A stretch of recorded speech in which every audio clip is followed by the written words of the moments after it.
నమస్తే మిత్రులారా. హీరో ప్రభాస్ మన సైనికుల కోసం అంటే బుల్లెట్ ప్రూఫ్ జాకెట్స్ ఏదో దానికోసం కొన్ని కోట్లు ఆయన విరాళంగా ఇచ్చాడు. తప్పేముంది? ఒకటి నేను ఆ వీడియో చేస్తే ఒకడు కామెంట్ చేశాడు, అరే నువ్వు వ్యూస్ కోసం ప్రభాస్ పేరు వాడుకొని చెప్తున్నావు, గవర్నమెంట్ ఇవ్వదా? గవర్నమెంట్ ఇస్తుంది బాస్, ఇస్తుంది, నేను కాదంటలేదు. గవర్నమెంట్ ఇవ్వడంతో పాటు ఇలాంటి వాళ్ళు కొంతమంది హెల్ప్ చేస్తే మన సైనికులకైనా రైతులకైనా కొంచెం సహాయంగా ఉంటుందనే ఉద్దేశంతో నేను ఆ వీడియో చేశాను. ప్రభాస్ చాలా మంచి మనసుతో ఇచ్చాడు కిట్స్ అని. వాడు అంటాడు ఏదో యూజ్లెస్ ఫెలో సంథింగ్, ఏదో చాలా గలీజ్గా మాట్లాడాడు.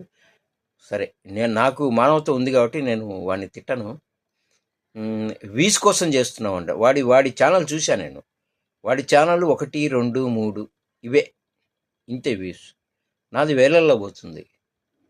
తప్పేముంది బాస్? ప్రభాస్ లాంటి వాళ్ళు ప్రీతి జింట నిన్న సైనికుల కుటుంబాల కోసం చాలా డబ్బులు ఇచ్చింది ఆమె.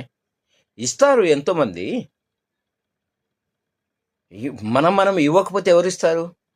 గవర్నమెంట్ చెయ్యదు, చెయ్యకూడదని చెప్పట్లే. అరే, నీకు ఛానల్ నడపడం చేత కాకపోతే మూసుకొని పడుకో. అర్థమైందా? నాలాంటి వాళ్ళని ఏదో విమర్శించి నువ్వు క్రెడిట్ కొట్టేద్దాం అనుకుంటే అది కాదు. ప్రభాస్ నిజంగా చేశాడు. చాలా న్యూస్లో వచ్చింది, ఛానల్స్లో వచ్చింది. ఇస్తాడండి, తప్పేముంది? పిచ్చి పిచ్చి కామెంట్లు చేయొద్దురా చెప్తున్నానని. మీరంతా కూటమి గవర్నమెంట్కు సంబంధించిన వాళ్ళు.